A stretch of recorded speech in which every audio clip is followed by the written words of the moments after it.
Soundtrack awaits. Tickets are on sale now only at ravinia.org. Resetting your password, unsubscribing from emails, printing anything. Why are simple things sometimes so complicated? Thankfully, with an auto owner's insurance independent agent, getting the right coverage for your business doesn't have to be one of them, so you can get back to more important things, like learning how that printer works. That's simple human sense. In Will and DuPage County, contact Paul Fazio at Fazio Insurance, 815-727-2611 or FazioInsurance.com. You're listening to WCPT 820 because facts matter. Driving it home with Patti Vasquez, Patti Vasquez. From global conflicts to greenhouse gases, the folks refusing to wear masks says, and politicians getting caught grabbing ass says, she's driving it home with Patti Vasquez. Oh boy, man, coming back after a 3-day weekend is it's a different emotion, especially when there's just so much to try to avoid over the weekend when you're just trying to perhaps reflect on the sacrifices of our men and women who have served our country, lost their lives, their family members, the impact it's had on the trajectory of our country, and to see what people turn to, what I guess. What I'm trying to say is what the freaking frack happened at West Point and Arlington Cemetery. I'm sorry, you're going to West Point graduation. You're speaking to these future leaders of our military and talking about trophy wives and DEI, and then tell them that you can't stick around for the customary, the traditional shaking hands, giving that personal contact, that moment that they'll carry with them because you are, after all, the commander in chief. And you say, I got to go settle, I got to take care of this little thing with Russia and Putin. And then moments later, they know that you're golfing. And I'm sorry, what? Okay. And then and then Arlington Cemetery, but then there's also Putin. This today with this Truth Social post about how Putin is doing the wrong thing. If it wasn't for Trump, bad things would have happened. So thank you for telling us what we already knew or felt or saw was that you are helping fundamentally in Putin's corner with all of this, with taking all of Ukraine, leaving them a sliver of their country on their side for war crimes, for the invasion, for kidnapping children. This is it.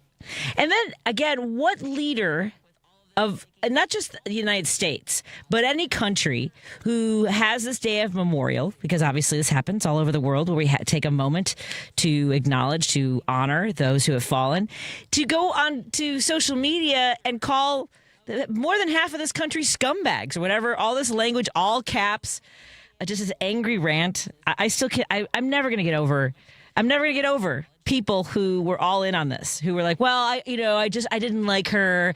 They didn't have a primary. There was the number of excuses that I've seen, even still popping up today on my Facebook page, where people say they want to use any post we have about the Constitution to say it was unconstitutional for Kamala Harris to be the candidate for the Democratic Party.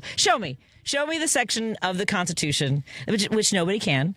Of course, tons of posts on my page when we talk about the I can't use the language that I have as the alternative for big and beautiful bill, because I hate that he forces us into calling it that. But and to see these legislators rise when they were debating it and calling it, it's just such third grade language. It's big, it's beautiful. They're leaning into the moronic nature of this chest beating leader. I don't even like calling him our leader, you guys. It's just too much. At any rate, I use the words BS, the brutal BS bill.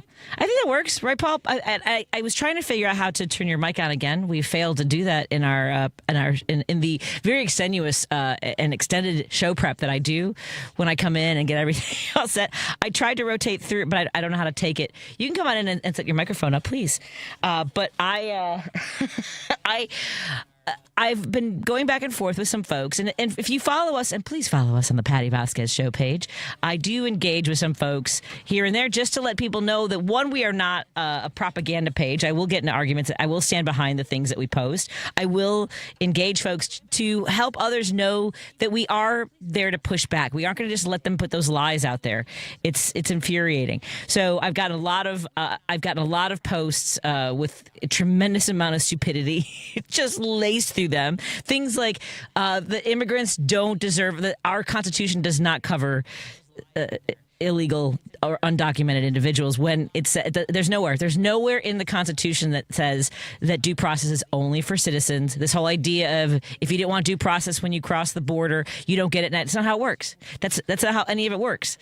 It would be like saying, because we're going to have a comedian, Paul Farahvar, who is a recovering attorney, is going to be joining us in studio.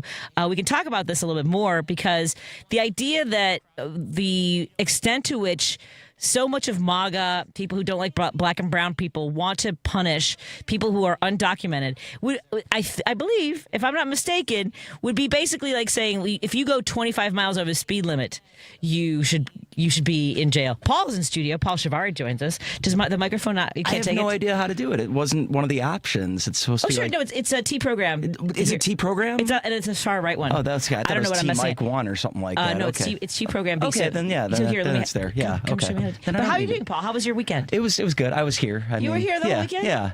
But right. we made do. We survived. Yeah. So what days are you not at the station? If you're here Friday, Tomorrow Saturday, and Thursday. So you're always here.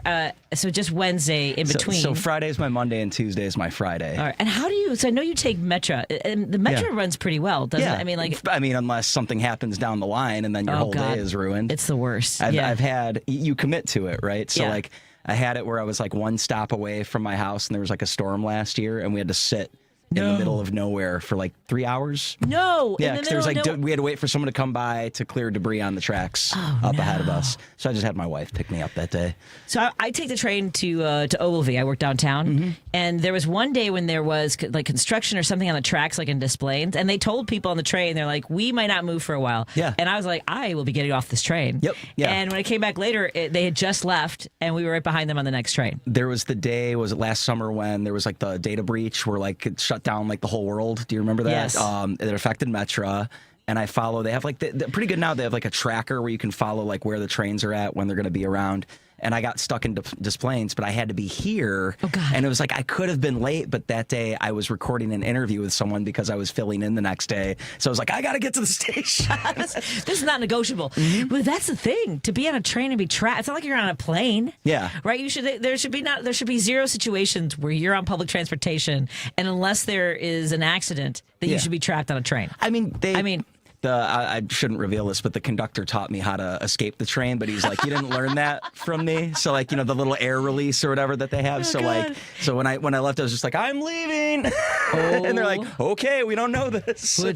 Complete. Everyone look away. Everyone look away. Yeah. I love Metro, but it is a very, it has those moments, spontaneous moments of chaos, but it mostly runs on a very strict schedule. So if you miss it, also, have you had situations where it gets there early and takes off? Yes, what is that? And leaves. Yeah, that is, yeah. Yep. I'm sorry, that is not acceptable. No. I mean, I'm at the beginning of the line, so I never have a problem with that. Right. But I've seen oh, wow, we pulled in a little early, and there's people like running up to the train. Like, that's me. Wait. That's me. I'm off in front. I have to make sure I'm wearing the right shoes to catch my Metro train that shows up, because 2 minutes makes a difference. Yes. But I mean, like CTA, do you ever take the blue line at all? It's been a long time, but I have. Yeah. It's not the same as it used to be, but I do appreciate like the screens with the updates. Yeah. Yeah. And most of the stations have that sort of thing now. So like even Metro or CTA, but it makes a big difference. Yeah. Did you guys talk about, or were you following some of the West Point and Arlington Cemetery or the crazy posts? I caught a little bit of it, and then Joan talking about it today. And I didn't realize that he refused to shake hands and then decided to play golf. Yeah. And I mean, his whereabouts are well tracked. So exactly. I mean, pulling off an excuse like that. I got thousands of people, all the cameras in the world on you, and you're like, I got somewhere else to be. Yeah. And then they see you racing off in a golf cart. What? Does anyone know if Joe Biden shook hands last year? I mean, I'm sure he didn't leave and go play golf right afterwards. Yes. But He did. And it's so funny, though, because I am not, like, there's so many people who are like, well, you didn't have a problem when Biden, spent trillions of dollars. And then I will show, like, the difference of the debt ceiling under Trump's first administration, Biden's, and what they're proposing under this one. And that doesn't matter. Yeah. And I'm like, then send me some sources. Send me some links. Let me review something that supports your opinion, or just blasting out something about, and then, it's always Biden, Obama. I'll go all the way back to Clinton, who had a budget surplus, folks, had a balanced budget. You want to play this game? Okay.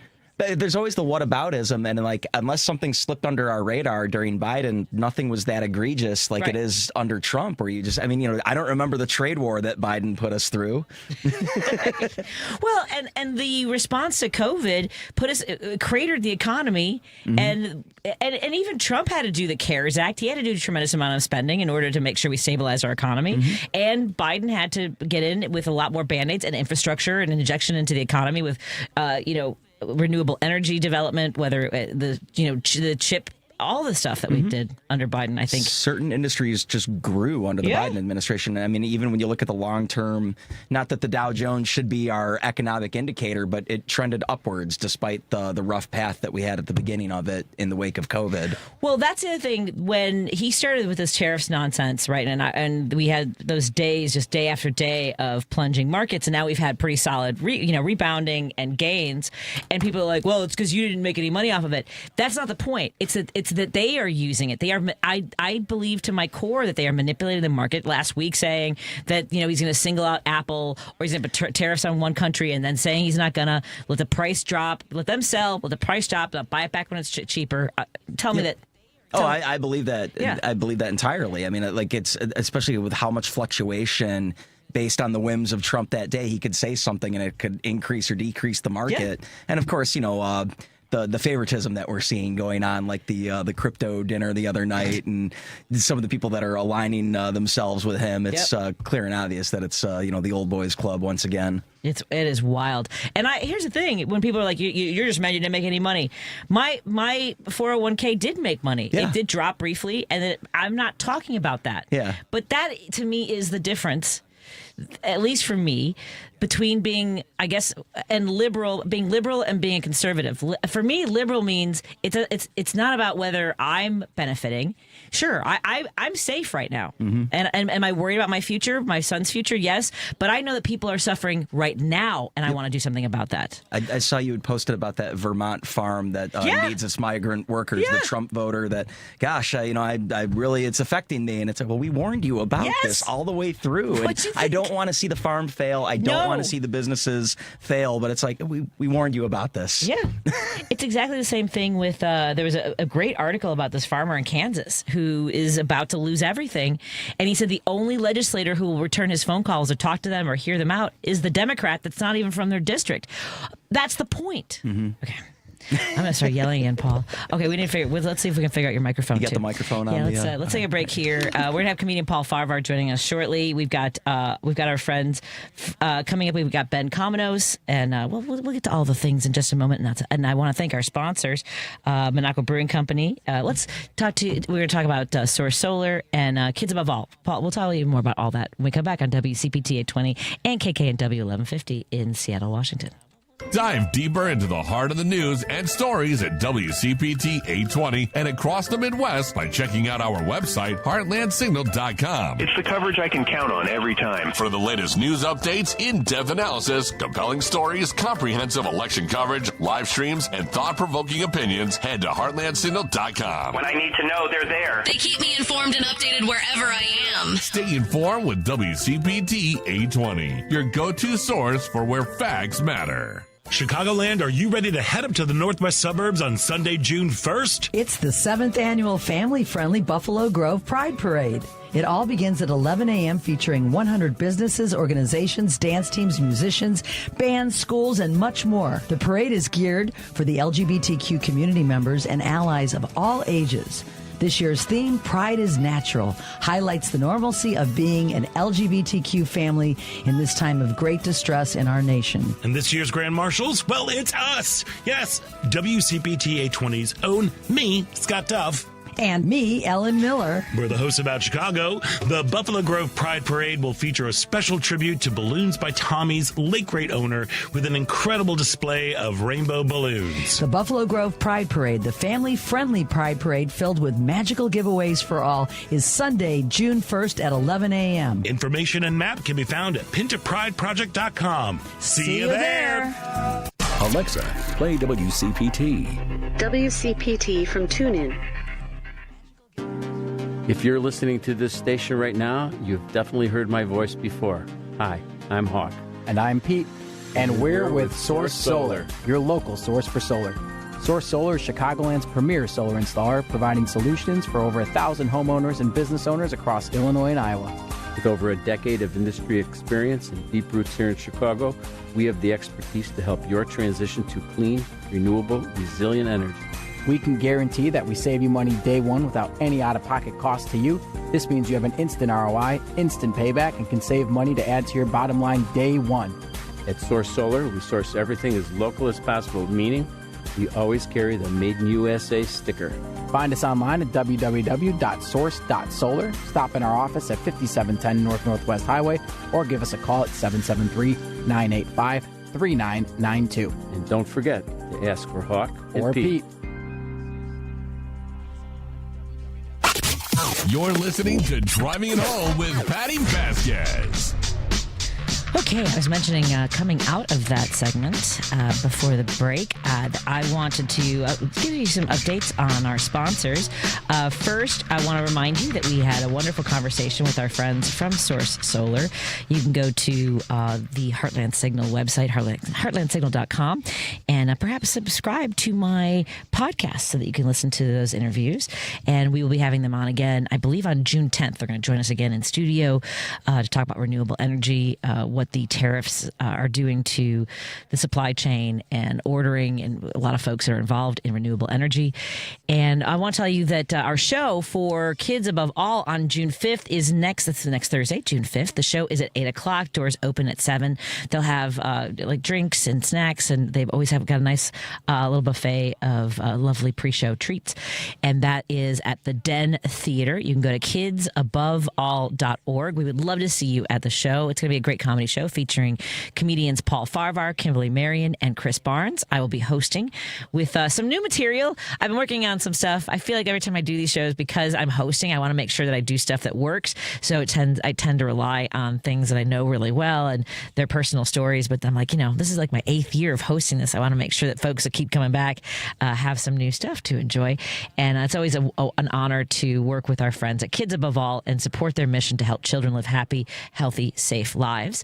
And I want to let you know that, first of all, we'll be broadcasting from the Madison Tap Room from Minocqua Brewing Company on June 17th, and we're excited to do that. That's a wonderful tap room, and please follow Kirk Bankstead. If you subscribe to his website newsletter, you'll get a copy of what I wrote yesterday regarding Memorial Day and how the brutal BS, see, I didn't swear, the brutal BS bill really harms the people that we were honoring yesterday, their families, our veterans. Already this year, more than 6,000 veterans have lost their jobs because of what DOJ did with eliminating positions around the country. So we'll be talking, covering that. That's on my new little essay. I write an essay every month, and if you buy some woke coffee, you support the work that I do, as well as the other columnists that write for Minocqua Brewing Company. And I want to let you know that we have some new locations to pick up some Minocqua Brewing Company, some progressive brews. We've got the beer and now in Lisle now carries Minocqua Brewing Company products, and we're excited about that.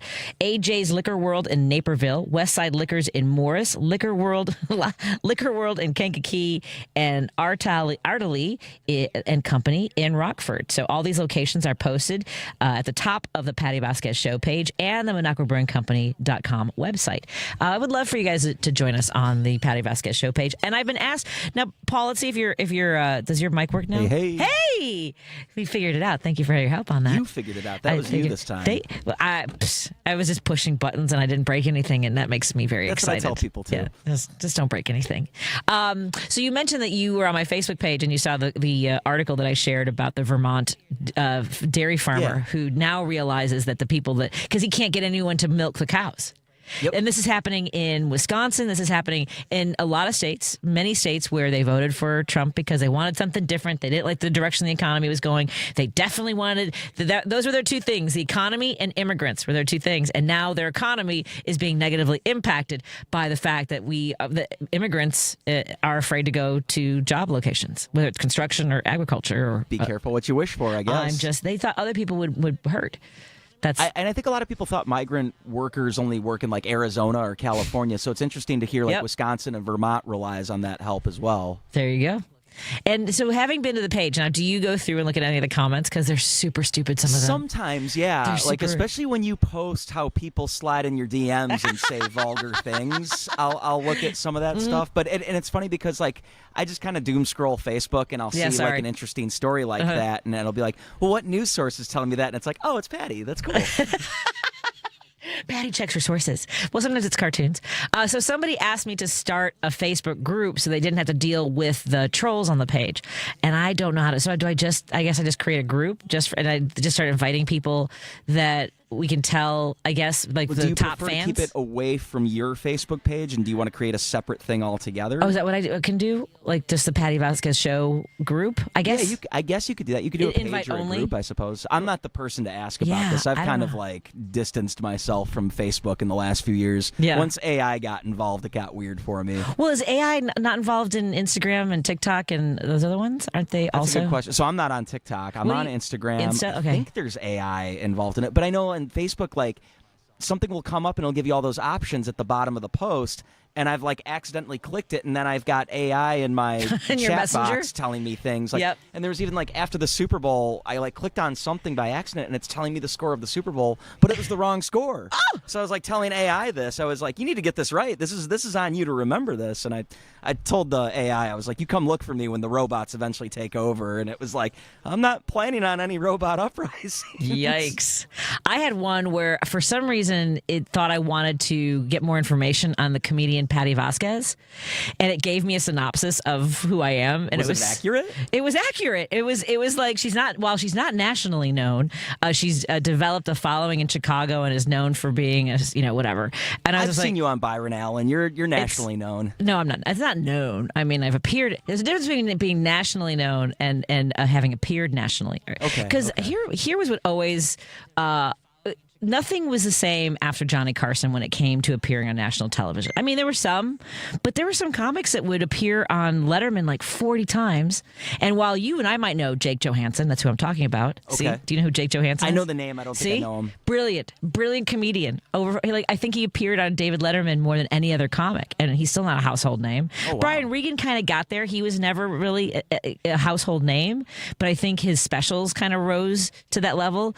And then he did a whole hour on Comedy Central Live. He did a live Comedy Central special like about in 2015 or so. Oh, which wow. was wild. Has anyone else ever done that before? I believe that was one of the first. Okay. Right. But at any rate, so there used to be sort of that trajectory of doing the Tonight Show, and that was when we all were watching the same thing every night. And Carson was the only game in town. And if you waved you over the couch, like the next day you'd have a manager, an agent. You'd be on your path to having a sitcom. Whereas comedians like me and Paul Farahvar, we're humping it out on social media, trying to make clips of our material. Which chair would you like Paul Farahvar to sit in? The one closest to you? This one right here. Yeah, he can block my view. That's fine. But then he can't talk. He can't look at you when we're talking to you. That's Paul Shivari. Paul, and Paul. It's two Pauls, no waiting. Yes. Paul Shivari, Paul Farahvar. Hi, Have you guys met before? Yeah, we've worked together. Yes. Okay. Now, have either one of you ever been gone by Paulie? Yes. I've heard people call you Paulie, Paul. Yeah, I don't know about Paul I've Shivari. heard it a few times, but I don't encourage it. You don't encourage it. How about you, Paul? I'm fine with it because I always think like no one's ever mad at you if they're calling you Paulie, unless you're like a mobster or something. Oh boy, that's true. Well, you were watching an old. There's a show you are binge watching. Columbo. I love that. I just watched an episode today too. Yeah. Have you ever watched Columbo, Paul Shivari? Oh, Paul Shivari, have you ever watched? No, I've never seen it. Oh, so good. I think you would enjoy Columbo. Which one is that one? Is that the Peter guy Falk. that's like he's like an investigator or something? Yeah, I've seen like an episode or two. He's like got the trench coat or something like that. And he seems disheveled. One episode of it. Yeah, he seems like he's kind of rambling. Yeah. Yeah, that's accurate. How many seasons are there of Columbo? I think there's 7 of the original season, but then they had like returns and they had all these other versions and then of his it. wife. right? Like that we never there was see. Mrs. Columbo. Yeah. No, but she had her own series then afterwards. Oh, is that right? Yeah. See, you know more than I do. I'm new to this thing. But first, I want to say hi, and I disagree. Patti is nationally known. No. You are not just renowned. What did you try to distinguish it? There's a difference between being nationally known and appearing nationally. I've appeared on national television. You're nationally known because if you go to any other city, everyone knows who you are. So that counts as nationally known. I mean, in the comedy world, you are. So no. I disagree. But, okay, that's fine. Well, you and I talked off the air. We have to talk off the air in a minute, and I'll tell you some developments. I called you about protecting myself legally for an idea that I have. Okay. And I've actually bumped it up to a different thing. Okay. That I'm very excited about, but I can't tell anybody except for you because you're my lawyer. Do I have to give you like former a dollar? Lawyer. I'm not. Do I have to give you $1 to? You know, I just talked about that. That dollar thing is so inaccurate. People will like Venmo me money randomly. I'm like, I'm not your lawyer. I don't even practice law. Oh my God, that's so funny. Anymore. Well, I think you're going to love our next guest. So let's take a break here, and we're going to bring up our next guest, who's going to talk about fairness. Voting fairness, and whether or not the last vote count was accurate. So we're going to talk about that. I want to talk about the people that vote against their interests too. Oh, we were just talking about that while I was driving in. We're going to talk to Nathan Taylor of Election Truth Alliance in just a moment. That's ETA. You can go to electiontruthalliance.org ahead of our interview if you want to find out more about the work that he's doing. More after this on WCPT 820 and KKNW 1150 Seattle, Washington. We're in studio with comedian Paul Farahvar, appearing with me, Chris Barnes and Kimberly Marion at the Den Theater. I have to tell Paul we're moving it to the Den Theater on June 5th. More after this. You're listening to WCPT 820. Here's the latest Chicago weather update. I'm meteorologist Ray Miller from the Weatherology Weather Center. Look for cloudy skies tonight with a couple of showers, a low of 53 degrees, with winds out of the northeast at 5 to 15. Showers Wednesday with a high temperature of 58. Thursday, showers possible again with a high temperature of 64. On Friday, lots of sun with a high of 75. Saturday, sunny, 62 for the high temperature. And for Sunday, lots of sun with a high temperature of 64 degrees. That's the latest Chicago weather update. Right now, it's 67. This is Chicago's Progressive Talk, 820 AM, WCPT Willow Springs, and online at WCPT820.com, where facts matter. Think Theory Radio. Dr. Hande Ozdinler, she is a neuroscientist, but also an artist. It seems that the larger we go, like, the galaxy, the sky, and then also as small as we go, right? The nanostructures, the atomic interactions or cellular interactions, there is so much resemblance. Like there is a secret or there is an unspoken symmetry. Think Theory Radio with Damian Perdue. Saturdays at 6 p.m. on WCPT 820. Feeling overwhelmed, kind of like, hey, I can't remember how to relax. Well, you're not alone. Illness, accidents, sheer stress can cause everything from headaches to feeling constantly on edge. If this is you, give Michelle Beaubier at Resource Wellness in Wilmette a call. Michelle is a biodynamic craniosacral therapist. She also teaches Qigong, a form of moving meditation. She helps people with post-surgical problems, concussions, migraines, insomnia, the effects of trauma, and more. Michelle helps her clients balance their nervous systems and achieve deep rest that can lead to profound change. As a PTSD survivor herself, she gets it, and she loves helping people back into balance. As one client said, Michelle has been my reset button. So if you need a reset, call Michelle at 773-991-4357 or check her website, resourcewellnessllc.com. 773-991-4357, resourcewellnessllc.com. Chicago's Progressive Talk, WCPT 820, where facts matter. Strong Chicago continues to lead the way with progressive values and in preserving democracy. Your support of the Minocqua Brewing Company Super PAC efforts in Wisconsin and beyond strengthens the fight against MAGA Republicans. You can now purchase progressive beers like Labor Lager, Love Wins Fruited Sour, and the Resistance IPA in Chicago at Rogers Park Provisions, Diversity Beer, Wine and Spirits in Lakeview, Park West Liquor, Wine and Beer in Lincoln Park, Logan Square Liquors, and Tip Top Food and Liquors in Westtown. Visit MinocquaBrewingCompany.com for all their Chicagoland locations. As always, no matter how bad our sports teams are, please drink responsibly. You're listening to Driving It Home with Patti Vasquez.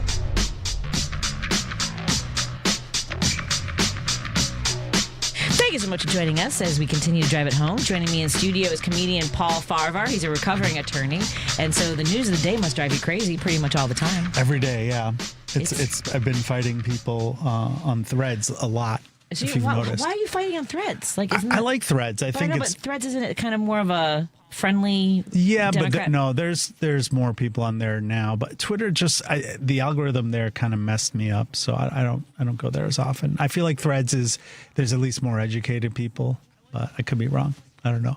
But I think you're less likely to run into the buzzsaw of the insanity on Twitter that Elon Musk has created over there. I don't know what happened on Twitter. Like, I've just lost a lot of followers, and anything I post there doesn't really get noticed as much as it used to. I think I probably got banned for making fun of Elon a few times.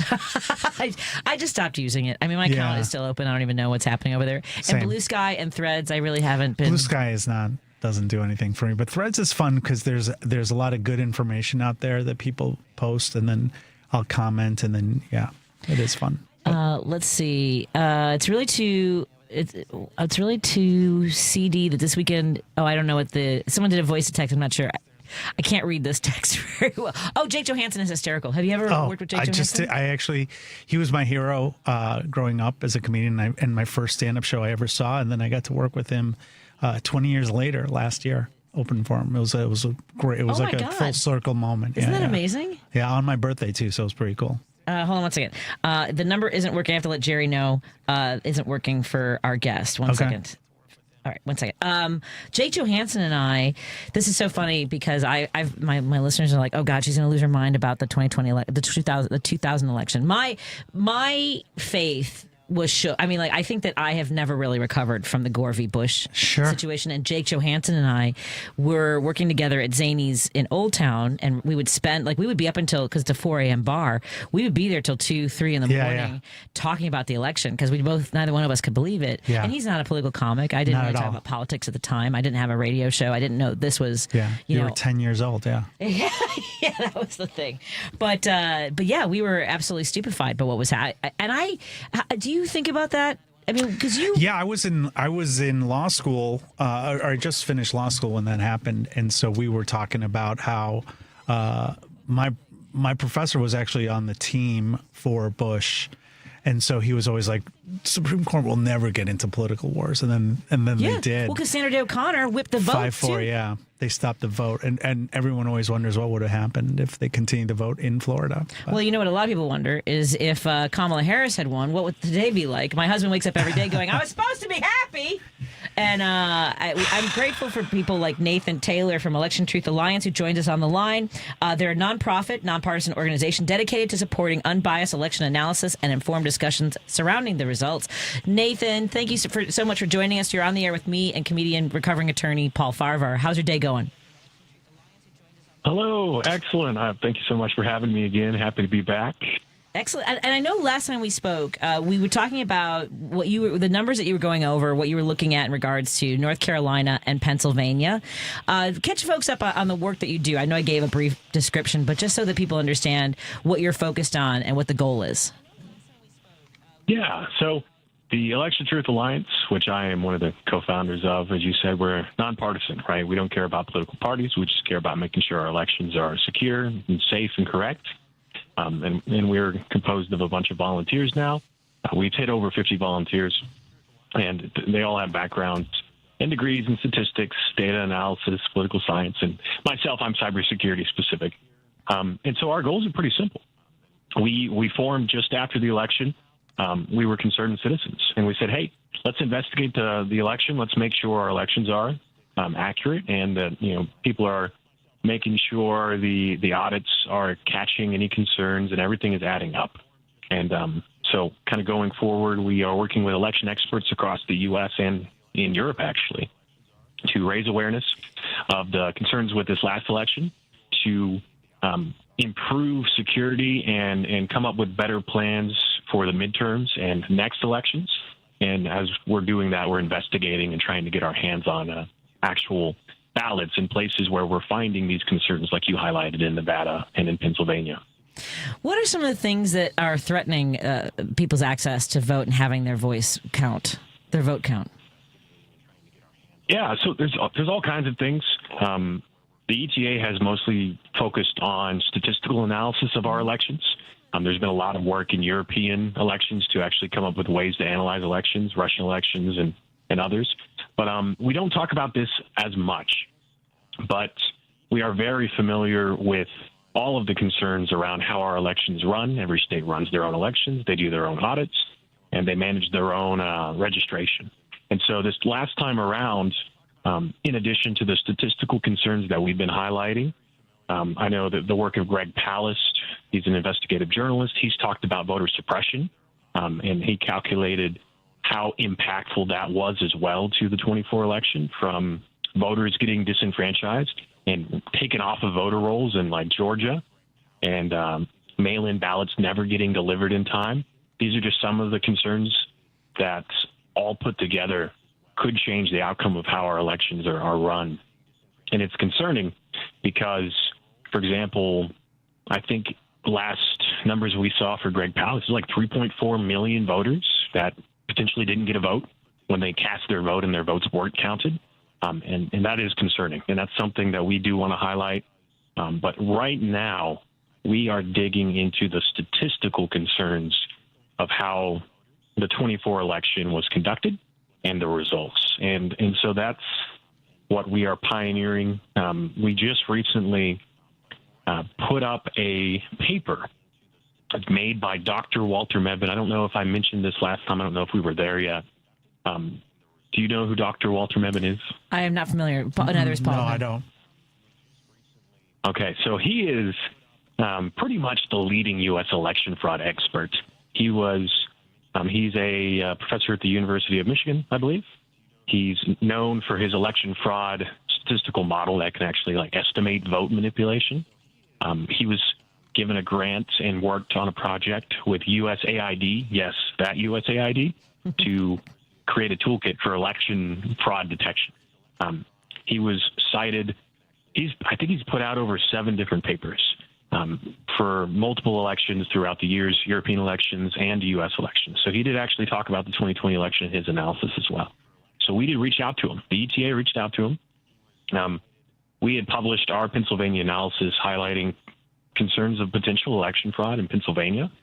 We highlighted 3 counties, and we did a little bit of estimating. And we said, hey, based on what we know in the statistical analysis we can do, you could potentially have up to 30,000 manipulated votes across these 3 counties. That was Philadelphia, Erie, and Allegheny counties. So we actually reached out to Dr. Mebane, and we said, hey, here's our concerns. Do you want to kind of reproduce this using your model, your independent work? And he said, well, I'll do you one better. And he gave us his working paper of those 3 counties that he analyzed.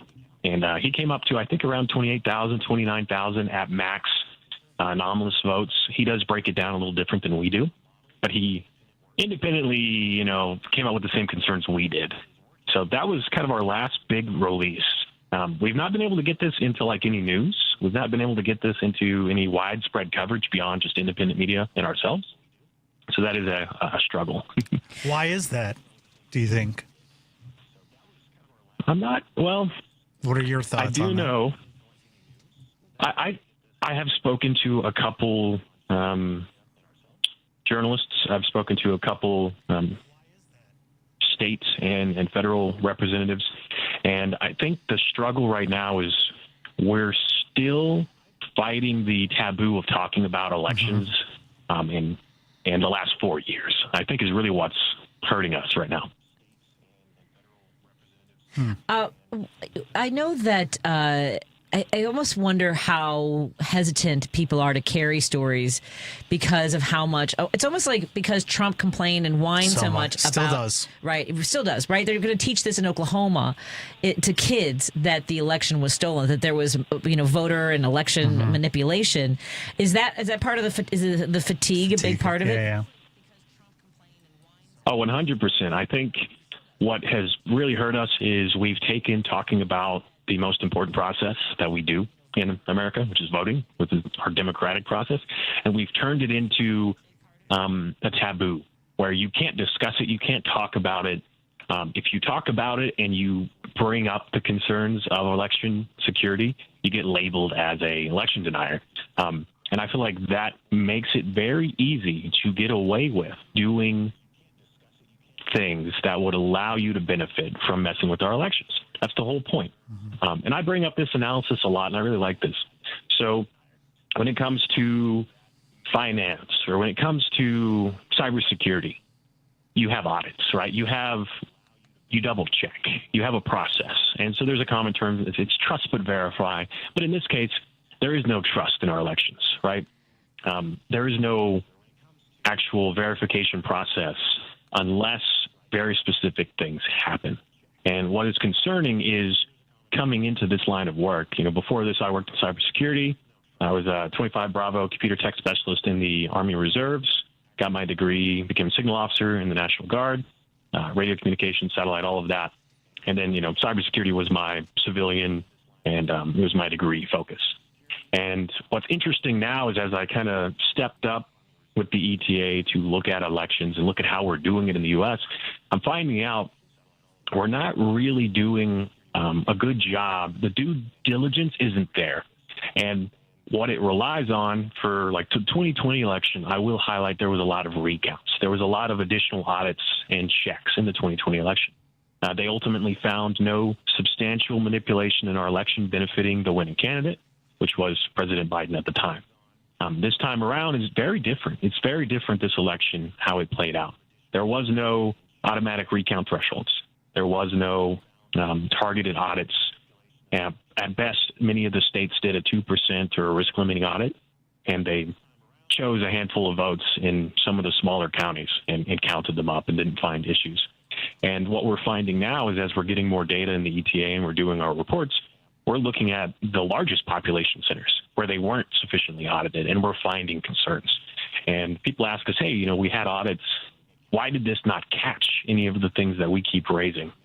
And we're finding a lot of our concerns is in digital manipulation, the tabulation machines, not the voting machines, but the machines that count up the votes. And we're concerned now, as our analysis has started highlighting, 28 to 30,000 anomalous votes in those 3 counties in Pennsylvania. We're worried that what's happening could be digital manipulation that wouldn't get caught by an audit because when you do an audit, you pull 2% of the votes and you check and you make sure those 2% match. But if those votes are digitally cast, you're never going to catch them in that type of audit. And especially if you don't go and audit the big counties like we're seeing isn't being done. So these are just a few of the concerns. Yeah. What once obviously this is ongoing research and compiling the data and I can never say statistical. I can never say that. Statistical. There it is. Statistical, yeah. Appreciate that.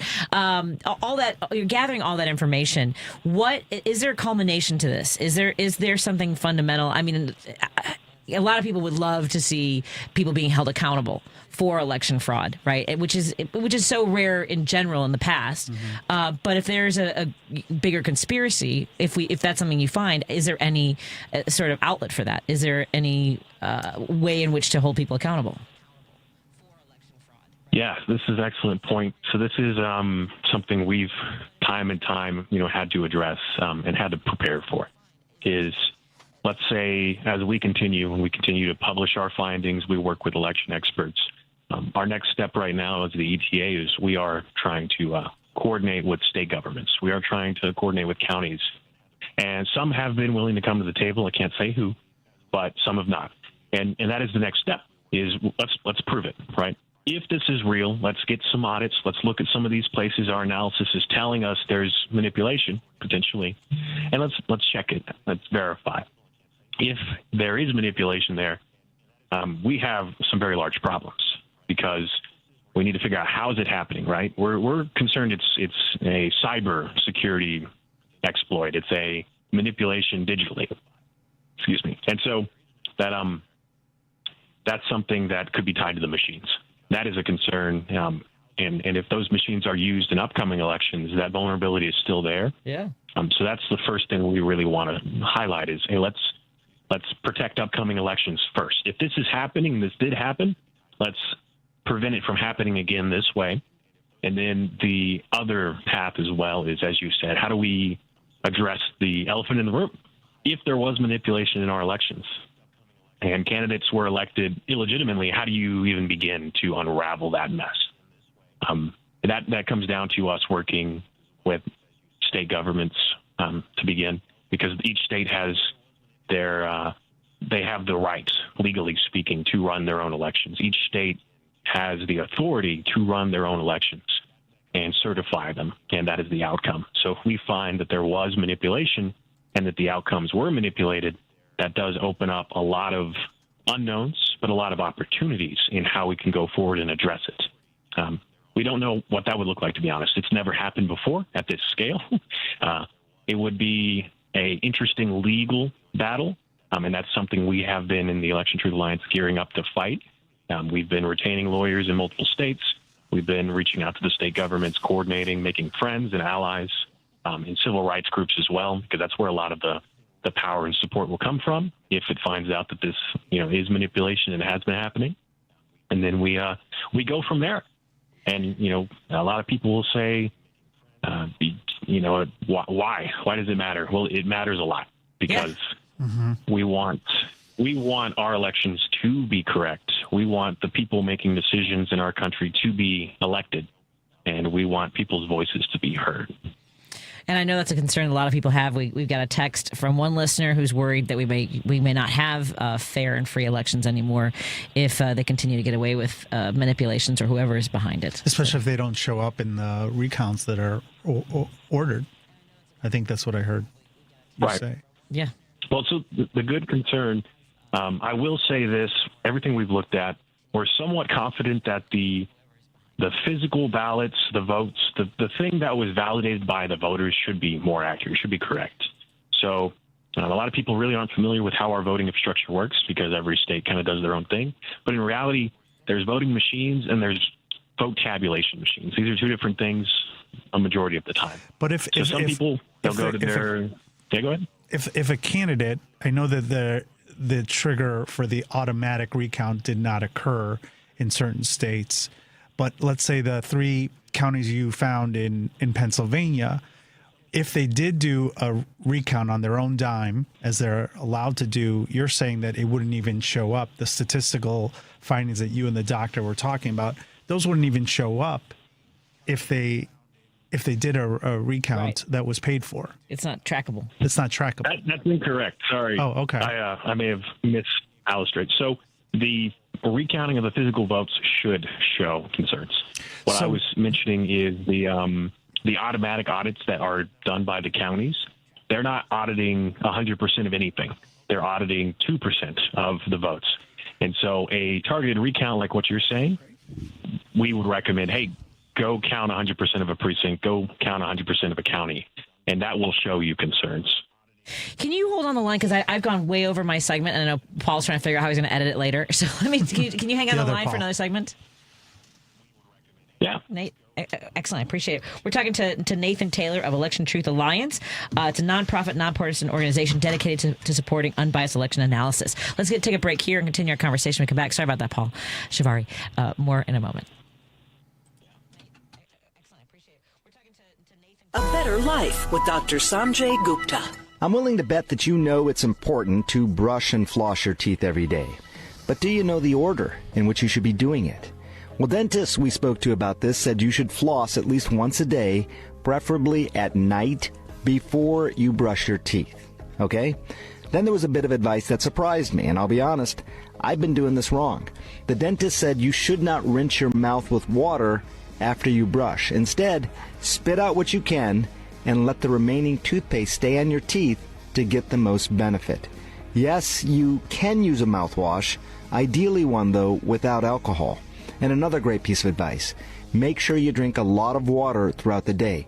Not only does drinking water help wash out the debris we learned, it also restores a normal pH balance in the mouth that can be thrown off simply by eating and drinking. I'm Dr. Sanjay Gupta, helping you live a better life. Millions of Americans take medicine like Ozempic and Zepbound. Many of them are overpaying by thousands of dollars a year. These GLP-1 medications for diabetes, weight loss, and more may not always be covered by your insurance, but GoodRx can help. GoodRx helps you save every month on prescriptions at over 70,000 pharmacies nationwide. Best of all, it's free to use. Check GoodRx to save on GLP-1s. Just go to GoodRx.com/GLP. That's GoodRx.com/GLP. GoodRx is not insurance but can be used instead of insurance, including Medicare and other federal and state-funded programs. Craftsman Days are here at Lowe's with big savings on the tools you need. Save $100 on the Craftsman V20 6-tool Power Tool Combo Kit, now at $199. No matter what the project is, Craftsman's high-quality, high-performance products empower you to build on. Stop by your nearest Lowe's store and check out the full line of Craftsman tools today. Valid through 6/18 while supplies last. Selection varies by... Because facts matter. You are listening to WCPT 820. You're listening to Driving It Home with Patti Vasquez. Thank you so much for joining us as we continue to drive it home. We are on the line with Nathan Taylor from Election Truth Alliance, and you can go to electiontruthalliance.org to support the work that they're doing to make sure that they're supporting unbiased election analysis and informed discussions surrounding results. Comedian and former attorney, Paul Farahvar joins me in studio, and on the line, on that Credo mobile line, we have Nathan continuing, because Paul had a question. I know we have a listener who has a question. So thank you for hanging out with us, Nathan. Yeah, here, let's have that question one more time just to make sure I understood it, and then do you have a question? We'll go from there. Well, my question was, question, I think, my question was, if data that you guys have found, why not approach the candidates to do this recount, especially with the upcoming elections coming? If I were the Democratic National Congressional Committee, I would want this information out there, especially timed appropriately, so people can learn this information. And I think there is a budget for a recount in Philadelphia or Allegheny, whatever those three counties are. And I think someone would want to pay that if it does show up, if these things do show up. Yeah, good question. So we have reached out to the candidates in some of these places we're finding concerns. The problem we've run into is, legally speaking, every state has their own laws for how they run and conduct recounts. There's a window for how long after the election you can request a recount legally. Mm-hmm. And so we are well outside of a official recount window for Pennsylvania for the 24 election. And so it does bring up legal challenges where we aren't allowed access to the ballots through information requests. So it looks like really the only people who can open up those ballot boxes now for the 24 election is the governor, is the secretary of the Commonwealth. Really, those are the only two that have the ultimate authority, or you're going to have to get a judge in a legal case to allow that investigation. Yeah, that's the thing, is sort of the checkerboard map that we have. As Nathan was saying, there are some people that are interested in getting involved in the investigation and others that aren't. Steve from the Gold Coast wanted to join the conversation in regards to election manipulation. Hey, Steve, you're on with Nathan Taylor. What's on your mind? Yes, I think it's a really interesting subject, and I don't want us to become them in 2020. We lost, so let's figure out a crazy conspiracy theory as to why it happened. Having said that, I think it's important that we have election integrity, and I think that this kind of research illustrates that, we don't have a national election, quite frankly. We have 50 individual state elections, along with various other holdings and municipalities and so forth. But this notion that there's some universal standard, no, there isn't. And the reality is that once you get beyond a certain point, and, X is declared the winner, there's just no way to go back and redo anything, even if you could prove it. That's how bad our system is, unfortunately. Now, having said all that, I will say that I have seen no compelling evidence that the presidential election in 2024 was stolen. I know that there are a few people who have made these claims. They're not credible. There's no compelling evidence as of yet. Now, hey, perhaps down the road someone will come up with something. But in 2020, we kept telling people these machines are not connected to the Internet, so stop telling us that you can manipulate them vis-a-vis the Internet. Right. I'm sorry, Steve. I have to pause you right there because we're heading into the break, into the top of the hour. And Nathan, the other thing someone texted is proper counting is one thing, and this is kind of a little bit to Steve's point as far as there isn't any evidence of that, but there's also voter suppression. They're not worried about the counting after the vote, but also purging voters based on states creating their own bad rules, which is a little bit about what you're addressing too, right?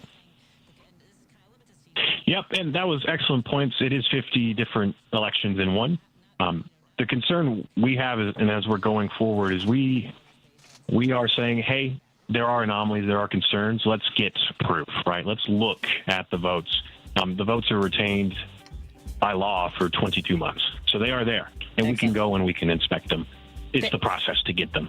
And then we will know, hey, is our election free and fair, or is there something else going on? And that's really what we are concerned about. Well, you guys are doing great work, and we appreciate it. Again, that's Nathan Taylor from the electiontruthalliance.org. Visit their website and support the work they're doing. We'll talk to you again soon, my friend. Take care, and thank you for, again, you and everyone you're working with.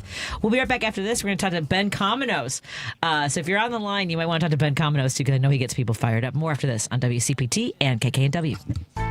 This is Tony Moray. I'm an estate planning lawyer who drafts living trusts and wills. Since the election, I've been hearing from my clients, many of them fellow WCPT listeners. And we all wonder, how did this happen and what can we do? The how is, of course, very complicated. My thoughts as regard to what we can do is simple but important. We need to take extra care of those we love.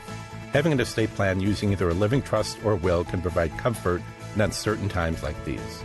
When the progressive values we hold dear are under attack, I feel we must make sure that our personal lives are secure and then work out from there. I've been drafting estate plans for my clients for over 30 years, and I will use all of that experience to help you. Please call me at 847-996-0496. My website is moraylawoffice.com. That's Moray spelled M-O-R-E-E. Again, the phone is 847-996-0496. There is no cost or obligation for our initial discussion. I look forward to speaking with you. At Tropical Smoothie Cafe, summer is our season, and we're kicking it off with a free 12-ounce Sunrise Sunset smoothie for National Flip-Flop Day on May 28th from 2 to 7 p.m. Terms and conditions apply. AP News, I'm Haya Panjwani. President Donald Trump announced that he's planning to pardon TV stars Todd and Julie Chrisley. They're famous for Chrisley Knows Best, a reality show that followed their tight-knit family and extravagant lifestyle.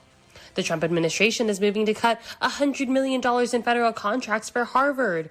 Harvard law student Carson Dirtle says that cutting funding for Harvard is bad for everyone. I think that research, funding, intellectual independence are things that have made the United States strong, have made universities strong, is the reason that we are like a beacon for the rest of the world. And I think that undermining those things, cutting those things is not only a bad short-term view, but a horrendous long-term view. AP correspondent Ed Donahue reports the king comes to Canada. It's rare for the monarch to deliver what's called the speech from the throne in Canada. It's widely viewed as a show of support in the face of annexation threats by President Trump. As the anthem reminds us, the true north is indeed strong and free. President Trump's repeated suggestion of Canada becoming the 51st state prompted Prime Minister Mark Carney to invite the king to Ottawa. He said Canada is facing a critical moment. Democracy, pluralism, the rule of law, self-determination, and freedom are values which Canadians hold dear, and ones which the government is determined to protect. The new U.S. ambassador to Canada, Pete Hoekstra, says sending messages to the U.S. isn't necessary, and Canadians should move on from the 51st state talk. I'm Ed Donahue. The WNBA says it can't substantiate claims that racist fan behavior took place during a game in Indianapolis between the Chicago Sky and Indiana Fever earlier this month. The league said its investigation included gathering info from fans, team, and arena staff. This is AP News. A Liverpool local is facing charges of attempted murder after a soccer parade tragedy. AP's Jennifer King. Merseyside police have taken into custody a white British man who injured 65 people in Liverpool Monday when he allegedly rammed his minivan into a crowd of soccer fans celebrating their team's Premier League championship. Detective Chief Superintendent Karen Gendril. On suspicion of attempted murder, dangerous driving offences, and driving whilst unfit through drugs. Jenny Sims is the Merseyside Assistant Chief Constable. The incident is not being treated as terrorism. The driver turned down a cordoned-off street just off the parade route following an ambulance to get through roadblocks, then plowed into a sea of fans. 11 people remain hospitalized. 4 children were among the injured. British Prime Minister Keir Starmer said he was appalled by the tragedy. The thoughts of the whole country are with all of those that are affected. Audio courtesy Sky News. I'm Jennifer King. I'm Haya Panjwani, AP News. This is 820 AM, WCPT Willow Springs, and streaming worldwide at WCPT820.com. We are Chicago's progressive talk, where facts matter. Now, your WCPT 820 weather update. I'm meteorologist Ray Miller from the Weatherology Weather Center. Look for cloudy skies tonight with a couple of showers, a low of 53 degrees, with winds out of the northeast at 5 to 15. Showers Wednesday with a high temperature of 58. Thursday, showers possible again with a high temperature of 64. On Friday, lots of sun with a high of 75. Saturday, sunny, 62 for the high temperature. And for Sunday, lots of sun with a high temperature of 64 degrees. That's the latest Chicago weather update. Right now, it's 66. Teachers are dynamic leaders, shaping a new generation. They bring a variety of perspectives from diverse backgrounds, innovating how they teach to prepare students for our fast-changing world. Achieving this takes skill and expertise. They're tireless explorers, creatively discovering a universe of solutions, telling stories, experimenting, inspiring, mentoring, connecting cultures, and connecting with each other. Leading by example. Experience the unique joy of helping students thrive. Teaching is a journey that shapes lives. Are you ready to begin? Explore teaching at teach.org, a campaign supported by the U.S. Department of Education, Teach.org, and 1 million teachers of color. Hey Google, play WCPT. Streaming Chicago's progressive talk from TuneIn. Driving talk of Seattle, and we're broadcasting here in Chicago on WCPT 820. We want to thank our sponsors, Monaco Brewing Company, Source Solar, and Kids Above All. On Thursday, June 5th, comedian Paul Farahvar, recovering attorney as well, will be joining me, Chris Barnes, and Kimberly Marion at the Den Theater to support Kids Above All and their mission to help children live happy, healthy, safe lives. Please go to kidsaboveall.org and come join us for an evening of comedy. We'll be hysterical, Paul. We'll be very, very, very, very funny. Very funny. Great lineup. And speaking of great conversations and voices around the country, we have Ben Cominos, the host of Outside the Box in Appleton, Wisconsin, joining us. Hey, Ben, meet Paul. Paul, Ben, Paul. Hello, Paul. How are you? Hello, Patty. How's the evening treating you? We're doing okay. You know, I'm hydrating. That's all I can say right now. It was a very long weekend. Yeah. Oh God, tell me about it. I'm shaking off a 3-day weekend myself, so I'm right there with you. Yeah, it's a little disorienting because I work for the state government. I have a radio show. I took the day off. I kind of I don't know if you ever do this, Ben, but I kind of took off a half hour early on Friday, but I didn't quite tell the audience that I was going to duck out because we had sort of an awkward last call before I was leaving, and I didn't have a way to clean it up and still be on time for the recording. So it was kind of like my spinning chair because I was going to see my son do improv on his campus. Oh, and so my weekend started on Friday at 6:30. I was out of here. But at any rate, how did you spend your Memorial Day weekend? Oh, I just bounced around town, spent one evening with, a lady that I've been speaking with, another night with a couple coworkers. It was just an old school time. And then Monday in recovery mode. But, I'm pushing 40, Patty, so recovery mode just doesn't happen like it used to anymore. I refuse to accept any whining on the part of a millennial. I won't accept it. I will not accept it. I do love our social media rivalries. It's very fun. Paul, what did you do I didn't ask you yet. I had shows this weekend, all weekend. I was at Zanies in Old Town and Zanies in Rosemount, and then I was at Laugh Factory last night. A lot of comedy. Fun. Yeah. A lot of shows. It was fun. Fun weekend. Sunday I had off. Ben, do you get a chance to go to the Appleton Skyline Comedy Club? Yeah, no, I've been a few times at this point. It's an awesome venue, that's for sure. And so fun. Yeah, I absolutely love it. And there's surprisingly enough, despite Pittsburgh being a much bigger market, there's not a whole lot in the realm of comedy clubs. They exist, but I would argue Skyline's better than anything we've got back in the hometown. And it's been one of the best comedy clubs in the Midwest for a long time. Yeah. That was the first club that featured me in 1997, I believe. Oh, wow. Yeah. I've been doing this for a long time. Yeah. Okay. You have. At any rate, so catch us up a little bit. You sent me a link to an interview that you did recently with Ro Khanna and talking about the efforts to lower pharmacy costs, right? The prescription costs. Yeah. Okay. So it came together this morning. Like it was a pretty fresh thing that happened here, and it actually. To your regular listeners, you, Jerry, and I spoke about it at the end of my call 2 weeks ago. I said, hey, Ro Khanna just came out and said, I'm proposing legislation to codify Donald Trump's executive order. He says he wants to reduce pharma prices by 59 to 80%.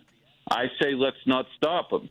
And I had been calling for Democrats to, I don't want to say play chicken because I actually want this to pass, but you and I both know Republicans don't actually intend to do anything about it. So I'd rather put the spotlight on it, get it out there, because I'll tell you right now, Republican voters want it. And if Trump did an executive order, they're probably more scared of Trump than they are of the lobbyists. So if you can actually get a piece of legislation in front of them, let's see what happens. And so for 2 weeks, there's been radio silence on this story, and Representative Khanna agreed to come on the show, and we kind of talked about the idea, the interest that he has with Democrats, and then whether or not he thinks Republicans are going to go for it or not here. But he says he already has a couple of, sponsors from both sides of the aisle here. So I don't know if anything's going to come of it, but to me, this is a big under-the-radar story in the world of politics right now that I think needs a lot more attention. Well, even Fox News on May 16th had a headline, Trump embraces Dem policies traditionally rejected by GOP in a bid to build party of common sense. And it cites the efforts to lower the prices of prescription drugs, right? And so by 80%. Right. And so exactly. And it really is important for your listeners at home. I'm not a dummy. I totally recognize that Biden tried to pass that. like it is not lost on me at all. The reason we had to settle for 10 drugs being reduced for people over the age of 65 in 5 bleeping years is because every single Republican voted against it. That is not lost on me. And for Trump to then show up and be like, oh, why didn't Democrats think to do this? He can go to hell. But if this is the game that he wants to play, then fine. Because we all know it's going to get shut down in the courts. So put it in a bill and then go vote for it. Well, I think that's the common sense move here. Well, it's so funny that you say that it's kind of flying under the radar and not getting attention, but that Fox News reported this, Paul, saying that what Trump said was, we see price caps after natural disasters. We call them anti-gouging laws, and they produce shortages. I mean, this is exactly what we've been arguing. I want everything that's anti-price gouging and creating shortages for people. I didn't catch this. Do it. That's what I'm saying. And isn't it ironic? Khanna even said exactly what you're saying. He said, what's ironic is MAGA media. The reason I haven't seen it in the media is because Breitbart's reporting on it and Fox News is reporting on it. But go ahead and Google it. You will not find a single story from CNN, MSNBC, and any of the liberal-leaning networks. It's been radio silence. And for me, This is an opportunity to play a game with Republicans. When you have the conversation about immigration or abortion or guns rights, nobody's getting off the tee. When you have this conversation, I think you start to highlight some things here. So, I hope something comes of it, but we'll see what happens. Yeah, I don't. It does put them in an awkward position, right? Well, they also don't know if it's going to change the next day either, because one day they're pro-tariff and one day they're not. One day they're pro. There's going to be some argument that will be passed by the big pharma that will make it somehow decide Trump will just change his mind. So who knows? Yeah. As of today, Russia's bad again, by the way. So, I mean, all that stuff with pharmacy, you know, I think people are waiting on the sidelines to see what Daddy tells them. So I don't think the media knows what to do with it on the MAGA side. Yeah, I mean, that's definitely a possibility as well. And I wouldn't put it past the SOB for a single second to do something like that. But to me, it's something to grasp at here in an otherwise giant pile of crap that is this presidency thus far. Yeah, no kidding. Did Representative Khanna mention like what the efforts that are already in place? Like, is there any energy and momentum behind this? Is he getting people on board? Aside, I mean, I know. Well, so they get paid $174,000 a year to take like every other week off. So they're in the middle of a recess right now. Yeah. So right now, nothing's happening. And then obviously all of last week, like I'll be real, the reason it took me, I brought this up with you 2 weeks ago. I have been in correspondence with his handlers, but because of reconciliation and all these 1 a.m. Situations going on here, this has kind of taken a back seat, and they're only just now ramping up interest in what's going on again. And he actually gets into that a little bit in the interview because I did call him out on that. And that's at least the excuse he gives right now. Because I'll be honest with you, Patty, I have Wisconsin Democrats on my show decently, regularly. It's not like I'm a huge guest-heavy show, but they know what I'm about. And not a single one of them has gotten back to me to talk about this specific piece of legislation, which I'm willing to chalk that up to reconciliation for right now. But eventually, I would hope that they would come and speak to something like this. Well, let me. We'll try to reach out to Representative Quigley and Representative Schakowsky. I mean, I don't know. I don't know if this. It is. They are so weird. The political brain of people in these positions, as you mentioned, $174,000 a year with every other week off. They are at least. They do have this self-protectionism attitude about like what are the. They're much better at looking at the angles, and maybe that's why I wasn't successful in running for office. Right? Yeah, right. Right? It's just like, I don't know how, I mean, I want to do the things that help people as soon as possible. And it's not like, how does this help me? So that's. Exactly. It's, remember how mad we were that Republicans wouldn't pass immigration legislation in February of 24 while they were screaming about immigration for 4 years, but they wanted to wait until Papa Trump was in office. We were rightfully mad, and this kind of feels like the same thing but inverted. And it's just like, look, Trump sucks, but if this is what it takes to get Republicans on board with reducing price, who cares? Just get to the end game here. So, what is there a name for the bill that Ro Khanna is proposing in a bipartisan manner to try to put? Yeah, there is. I'm not good at my job, though. I don't have the name of the bill in front of me. That's okay. Apologize. No, but everyone should call their congressperson. Everyone should call their congressperson and give that might be the momentum that people need. These electeds need is to hear from their constituents that they want drug prices lowered, and if it means signing on to what Trump has put in an executive order, so be it. Like if he said. Here's the thing. What they're saying is if he said, I want to give people universal health care, that every American should have the same health care that Congress people have, and then our Democrats are like, well, no, because Trump's on it. Like, I would be really angry about that. That's what we're talking about. Absolutely. Absolutely. And I think that's rightfully so. But we also know, to Paul's point, this is a game. I do think at the end of the day they're doing this to screw around with people a little bit, and I would hope though that playing chicken there will be enough voters who are on board with this that it will become too difficult to do something about. That's the hope. And the best part is it's not a pork bill. It's not like they're like, yeah, lower drug prices, but also a bunch of green energy stuff the conservatives are going to hate. Like it's literally just. The drug prices. So, make it happen.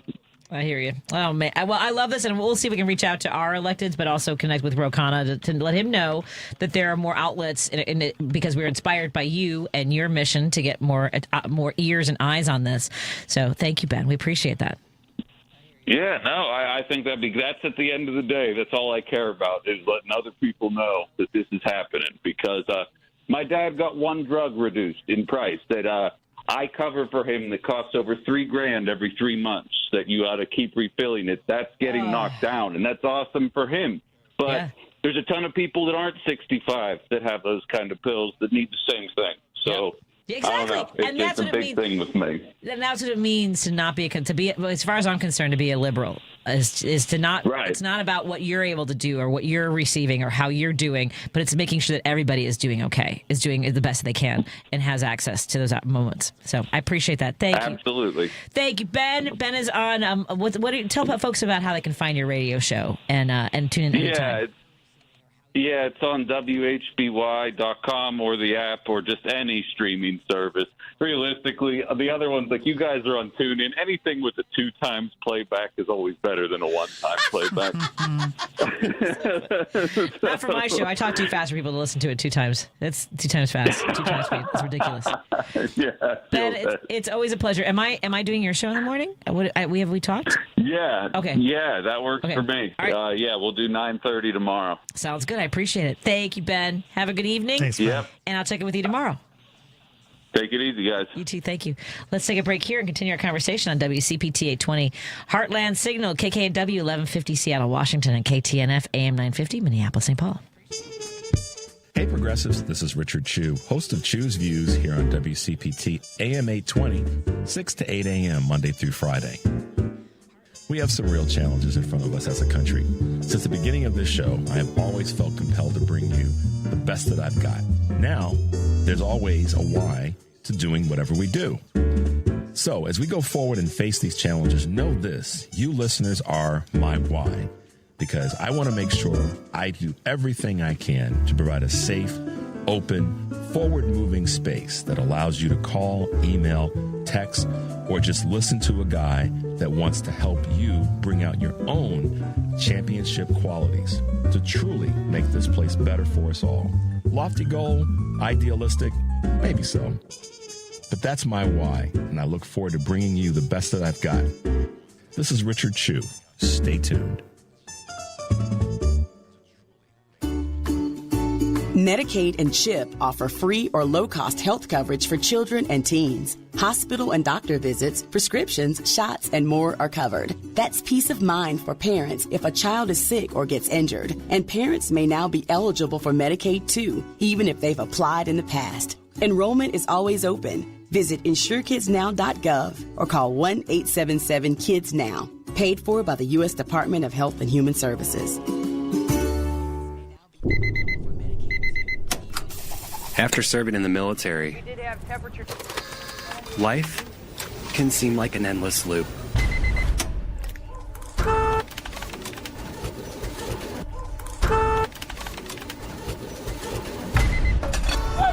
But the cycle can be broken.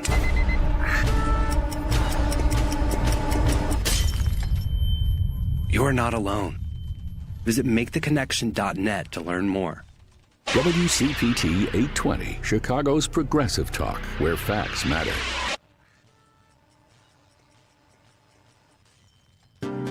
If you're listening to this station right now, you've definitely heard my voice before. Hi, I'm Hawk. And I'm Pete. And we're with Source Solar, your local source for solar. Source Solar is Chicagoland's premier solar installer, providing solutions for over 1,000 homeowners and business owners across Illinois and Iowa. With over a decade of industry experience and deep roots here in Chicago, we have the expertise to help your transition to clean, renewable, resilient energy. We can guarantee that we save you money day one without any out-of-pocket cost to you. This means you have an instant ROI, instant payback, and can save money to add to your bottom line day one. At Source Solar, we source everything as local as possible, meaning we always carry the Made in USA sticker.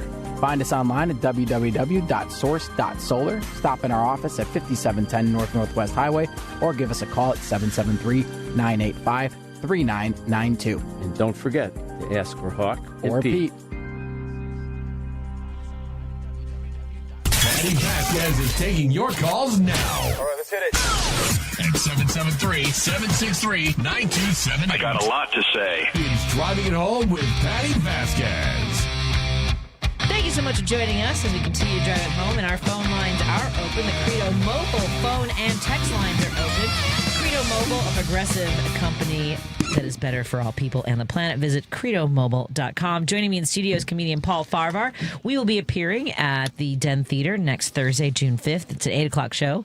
So I have Dan Schaefer filling in for me the second hour of my show so I can run over there. Because, you know, it's early, yeah. I cut things close. I do too, obviously. I was late. I learned from the best. Let's make sure we get to our calls because some folks, your calls are being answered in the order they were received. Jim's been on hold the longest. Jim, you're on the line with me and Paul Farahvar. What's on your mind, my friend? Good evening. Long weekend, wasn't it? Oh, my God. Anyway, yeah, it was, I feel like 2 years. But anyway, CPAC, not to be confused with ZPAC, which I suggest Republican voters take 48 hours before they vote. They get rid of this virus. Oh, golly. But I'm sure it'll be well attended by the Afrikaners and our vice president, the creation of Peter Thiel. This one world government they're really interested in. Think of all the organizations they have. The Cato Institute, Heritage Foundation, Opus Dei in the judiciary, you name it. I mean, there must be... the Federalist Society, yep. The Federalist Society. By the way, one second, let me just, on the air, and I think I've mentioned this before, Mark Paoletta, who I've talked about before, is an Opus Dei, along with a lot of those folk, like J.D. Vance and the occult of the Catholic Church. Sorry, go ahead. The Catholic Church is not a cult. They are a branch of it, yes. It's like, but I mean, these are Republican organizations, Patty. It's got nothing to do with the Catholic Church. I know. It's only power for the Republicans. That's all they're interested in. They're not interested in anything else. And if I could, what's really getting me aggravated is when I say something about saving Palestinian lives. I'm an I'm anti-Jewish. You know, you're anti-Jewish. You know, these people being arrested for American citizens and people sticking up for lives.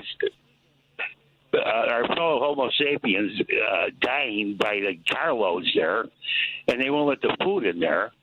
And that's ridiculous to come to that conclusion. That's all I have to say. And Patty, it's just we live in a time. It's just I don't even know how to describe it. It's just amazing. Anyway, you guys have a good night. Thank you. Thank you so much. Appreciate it. Paul, I want to make sure we get to something you want to discuss because I just found out we have a guest coming on at 6:30. Paul Farahvar, we have a guest that was just added, I guess, to my schedule to talk about pharmaceutical prices. Oh, okay. But so there's a book called Strangers in Their Own Land. A journalist went into parts of the country that always vote Republican, and it's always against their own interests. Yeah. And there's a book called What's the Matter with Kansas? Yes. Which they always vote against their own interests. It's crazy that that's happening now. I've seen two small businesses in Florida when I was there last. They're losing their business because of decisions that were made. There's a guy that was on TV when Trump made the executive order banning paper straws. I don't know if you saw that. He's like the guy who makes paper straws is a huge Trump supporter. Oh. And his business went on. Now, well, why was he making paper straws to begin with? Seems like a touchy-feely. Yeah. I also hate paper straws. So on a side note, I think turtles are overrated. But that's where, every time, once in a while, Trump gets it right. And he was right about the plastic straws. But no, I was in Little Rock, Arkansas recently where one of the workers came in, he was late, and he told me a story of ICE came into a diner on a Saturday and took out 7 of their employees, a small mom and pop shop in Little Rock, Arkansas, and took out 7 employees during rush hour, during busy hour of a mom and pop diner, and they had to shut down. And that was on a Saturday, and they had to shut down for the weekend because they had no one. That's the whole operation. Yeah. So, and obviously it's Little Rock, Arkansas. And so we were trying to figure out how that happened. And I think I told you this story. I think a lot of these companies are just the people that are competitors are just calling on their competitors and be like, I think they're employed. I didn't see that. Happening. So, because I guess they were eager for calls from ICE. Not a lot of people are calling at the time. This was back in February. So, and now I think they're overwhelmed. They don't have a budget. So, oh my God, they're just doing self deportations. It's the free market, I guess. But yeah, I thought about that a lot in the sense of how crazy is it that these people probably voted for this is killing their business. Like literally, that company. I don't know how they're going to survive. How are they going to get 7 employees? Yeah. In a small town. Right. It's not like you're not getting temp workers to the people in a small town to like. The people that have the hardest times finding jobs, they did a research that are not illegal are felons that are former felons. It's hard. A lot of companies won't give them another chance. So all these people that are upset that all these illegals are coming in because of the crime are now going to be served by felons that are, at least they're white. Yikes. Oh, my God. This might be a good time to start a temp agency for like all these companies, like whether it's for, it's like ag work for working at a diner, working at a hotel.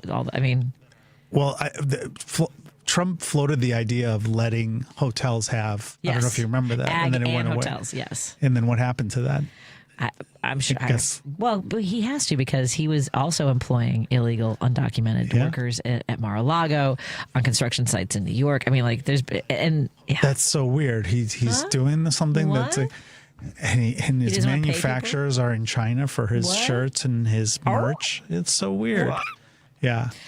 Let's. We're in studio with comedian Paul Farahvar. We have a guest coming on the line. We were talking earlier about pharmaceutical prices, and we have another conversation on this topic because Illinois lawmakers are going to be debating a major expansion of a drug pricing program here in Illinois. And Sally Greenberg wants to talk about this and make sure that you're informed. Maybe you want to call your legislators once you have more information. She's the executive director of the National Consumers League. We'll talk to her when we come back on WCPT 820, KKNW 1150. And KTNF AM 950. You're listening to WCPT 820. Here's the latest Chicago weather update. I'm meteorologist Ray Miller from the Weatherology Weather Center. Look for cloudy skies tonight with a couple of showers, a low of 53 degrees, with winds out of the northeast at 5 to 15. Showers Wednesday with a high temperature of 58. Thursday, showers possible again with a high temperature of 64. On Friday, lots of sun with a high of 75. Saturday, sunny, 62 for the high temperature. And for Sunday, lots of sun with a high temperature of 64 degrees. That's the latest Chicago weather update. Right now, it's 66. This is Chicago's Progressive Talk, 820 AM, WCPT Willow Springs, and online at WCPT820.com, where facts matter. Craftsman Days are here at Lowe's with big savings on the tools you need. Save $100 on the Craftsman V26 Tool Power Tool Combo Kit, now at $199. No matter what the project is, Craftsman's high-quality, high-performance products empower you to build on. Stop by your nearest Lowe's store and check out the full line of Craftsman tools today. Valid through 6/18 while supplies last. Selection varies by location. A tree can be a warrior, battling global challenges with greater courage. A tree can be a solution, cleaning our air, supporting our communities, and protecting our wildlife. A tree can be noble, growing hope in every corner of the world.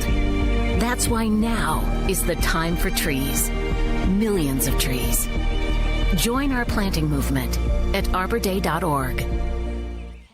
After my wife died, I felt like I lost everything, including my love of fishing.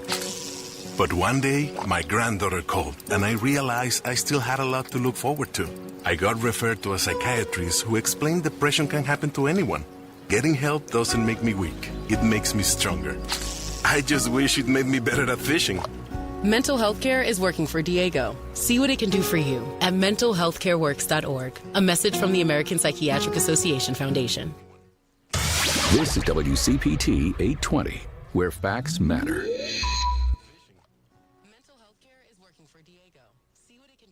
Hi, this is Patti Vasquez. We appreciate all our fans of Driving It Home, and your support of show sponsor Minocqua Brewing Company ensures that our important conversations continue right here on WCPT each weekday from 5 to 7 p.m. You can now find the Resistance IPA, Labor Lager, or the Resistance Pilsner beer at several Illinois locations, including Arminetti Wine and Spirits in Woodstock, Pineapple and Company in North Riverside, Lyons Beverage Depot in Arlington Heights, and MP's Liquor, Wine and Beer in North Aurora. For a full list of Chicagoland locations, please visit MinocquaBrewingCompany.com. As always, please vote and drink responsibly. You're listening to Driving It Home with Patti Vasquez. Thank you so much for joining us as we continue to drive it home. I'm your host, Patti Vasquez, joined in the studio by guest co-host Paul Farahvar. He and I will be performing next Thursday, June 5th at the Den Theater. This is your first Kids Above All show. Yes. So I'm excited to have you. I'm excited to be there. And now there's 4 different theaters in the Den Theater, but we don't know which space we're in yet, so I will let you know. Yeah, it's a great room. It's one of my favorite clubs.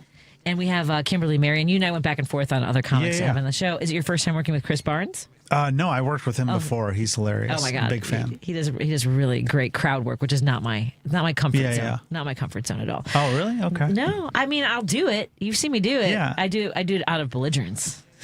Okay. Honestly, if people are messing with me, I will it's come hard off that stage. to stay not mean. Yes, when you're really upset. Yeah, when you're frustrated, you just want to do your material. Mm-hmm. So I, as you know, Paul, one of the things that got me even more involved in politics was covering Springfield back in 2015 when Governor Rauner made cuts across the state. I started going down and covering the debating over bills, legislation, how we fund things, and there's a lot of moving parts in Springfield. And Sally Greenberg, who's the executive director of the National Consumers League, wants to talk about something that's being debated tomorrow. Hi, Sally. Thank you so much for joining the show. How are you doing tonight? Good. Hi, Patty. Hi, Paul. Hi. Glad to be here. I'm happy to have you. So tell us a little bit about the work that you do for the National Consumers League. Sure. Well, we're an all-purpose consumer protection and advocacy organization. It's the stuff that I love to work on, and we want the marketplace to be fair for consumers, and in this case, for consumers and patients. And what we're talking about today is what sounds like an obscure drug pricing program called 340B. But it's really had a huge impact on the way drugs are priced and the discounts that patients do or do not get. So the program was started in 1992, and it was a requirement for the drug makers to provide huge discounts to hospitals and to later on pharmacies got those discounts too, with the idea that the hospitals would pass along those discounts to patients.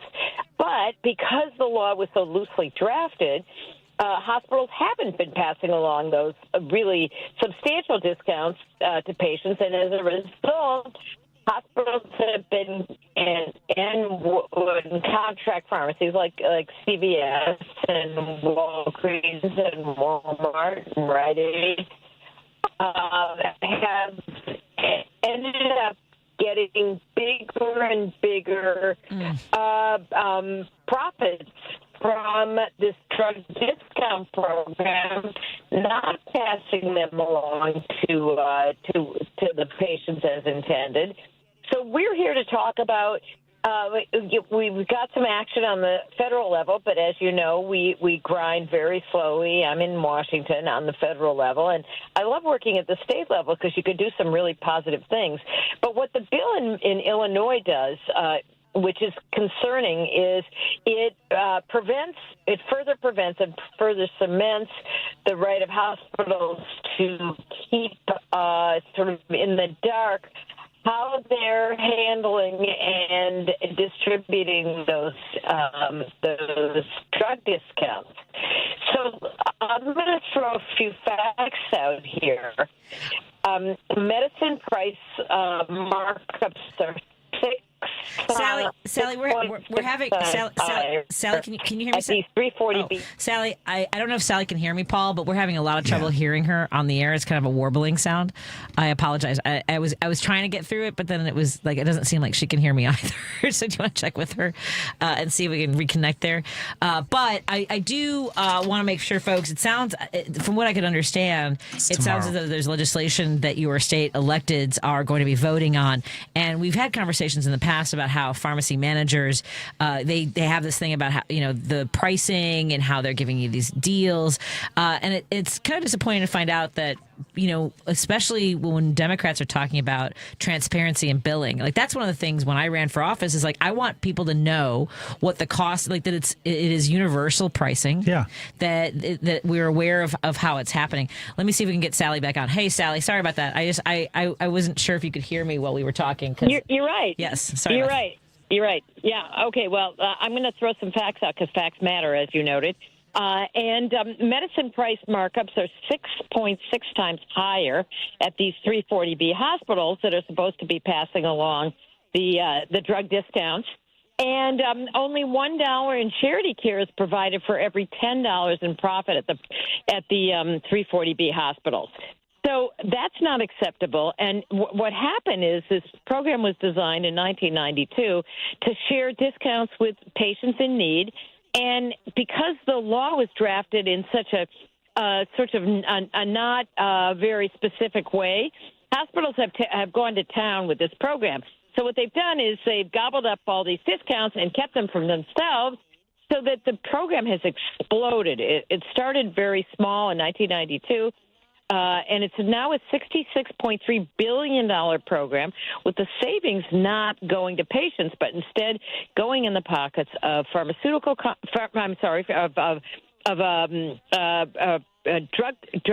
stores and hospitals. They're not required to disclose profits. So let me talk briefly about what's going on in Illinois, because you've got a bill before the legislature there. So hospitals argue, we're using all of this money for charity care. Well, we looked at the data, and they're not using the money for charity care. Only $1 in charity care is provided for every $10 in profit. But the hospitals will tell legislators, we need this money to take care of poor people who can't pay their bills. We see that that's not really happening, but it's a good sell. And so they've been able to draft a bill which will make it very difficult to find out where these discounts are going, these massive billions of dollars in discounts in Illinois. And we think that's a very bad idea.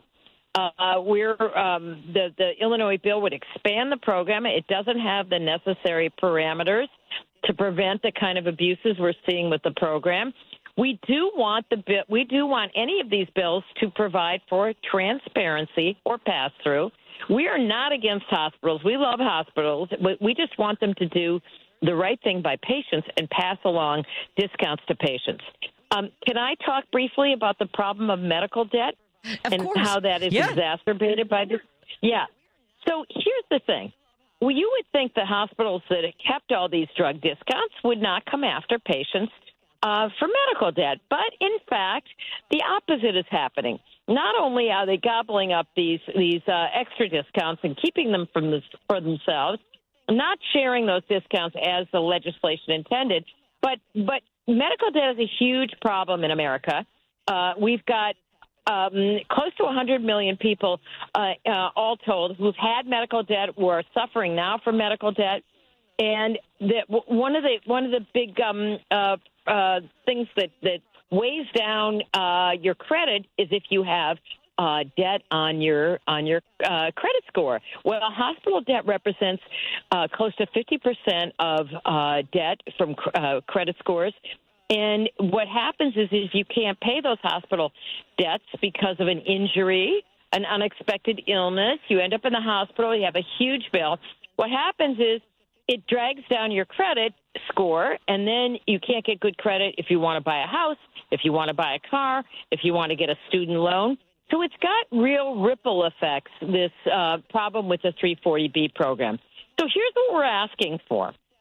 We really just want the Illinois legislature to say, if you want to shore up the program, you must do so requiring transparency so that we know where these drug discounts are going, so that they're going to the pockets of patients who need them most, that they are not these hospitals are not going to chase, and mostly, poor people or people who are underinsured or had a terrible medical emergency, and we've read many horror stories about those, an emergency appendicitis, an emergency heart attack, an aneurysm. It can happen to anybody, getting hit by a car, getting hit by a motorcycle. You end up in the hospital.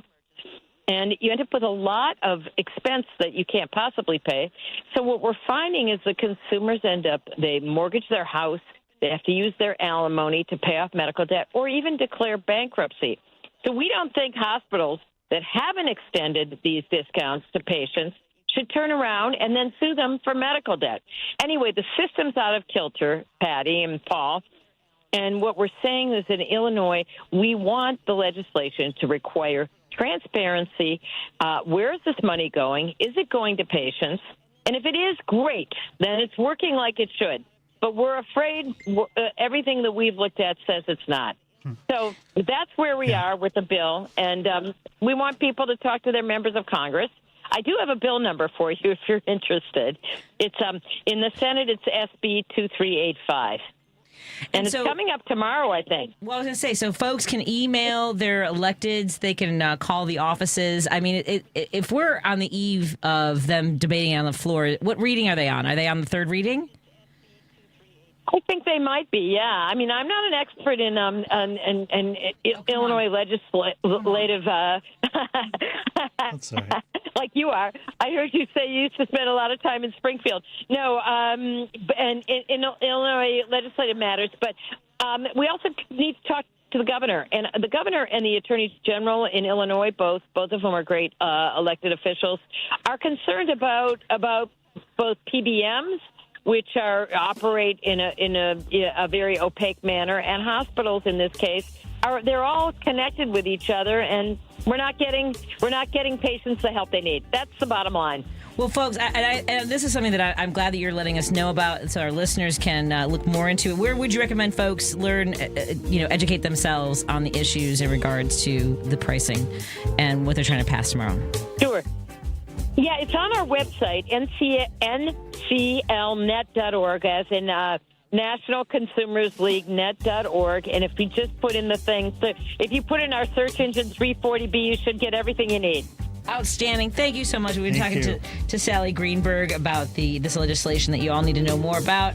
And I really appreciate the insight and the detail that you've given for everybody. Again, Sally Greenberg, Executive Director of the National Consumers League. Have a good evening, and thank you so much for your time. Okay, you too. Take care. Thank you guys so much. Bye-bye. Bye-bye. Let's take a break here, and we will head in the home stretch after this on WCPT, KKNW, and KTNF. Dive deeper into the heart of the news and stories at WCPT 820 and across the Midwest by checking out our website, heartlandsignal.com. It's the coverage I can count on every time. For the latest news updates, in-depth analysis, compelling stories, comprehensive election coverage, live streams, and thought-provoking opinions, head to heartlandsignal.com. When I need to know, they're there. They keep me informed and updated wherever I am. Stay informed with WCPT 820, your go-to source for where facts matter. This is a WCPT Veteran Minute. During the Civil War, 11% of the Confederate Army was made up of enslaved men forced to join. One of these men was Robert Smalls. Smalls was a deckhand on the Confederate supply ship known as the Planter. During his time, Smalls learned as much as he could about navigating the ship so he and others could escape. And on May 13th of 1862, while officers were sleeping, Smalls, along with 16 others, took the Planter out of the Charleston harbor, navigating through all 5 checkpoints while heading to open waters looking for the Union blockade. Smalls raised a white flag of surrender, letting Union soldiers board the ship, giving them guns, ammo, and documents about planned Confederate attacks. Being a wealth of information, Smalls was given the role of the Union Navy captain. Stories like Smalls are one of the many factors convincing President Lincoln to allow free African Americans to serve in the Union Army. This has been a WCPT Veteran Minute. There are 1,000 ways to say it. Nope. Knock it off. Shut it down.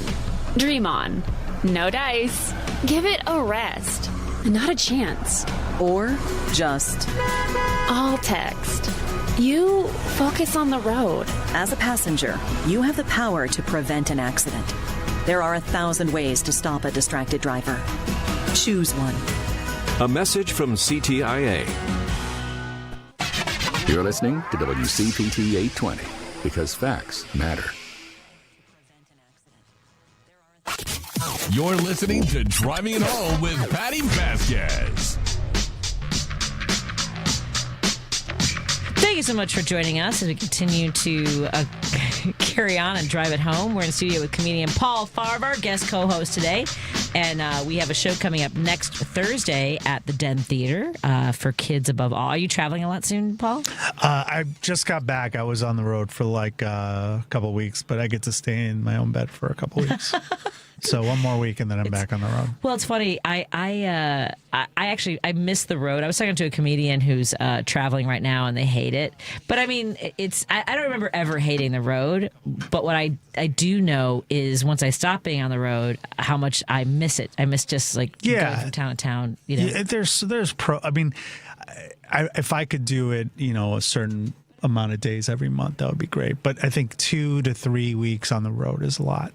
Especially if you're doing like driving. Yeah. So, oh God. Yeah. Yeah. But yeah, I love it. I still like most of the shows. It's just a matter of some shows aren't good. Is it changing at all? Is it even getting worse with people as far as like taking things as though it's an assault on MAGA or Trump or? No, I just think tickets are down. A lot of people disposable income is affected by the economy. People are not going. I was in DC. A lot of people that had seen me last year couldn't go this year because they lost their jobs. A lot of lobbyists and lawyers in DC lost their jobs.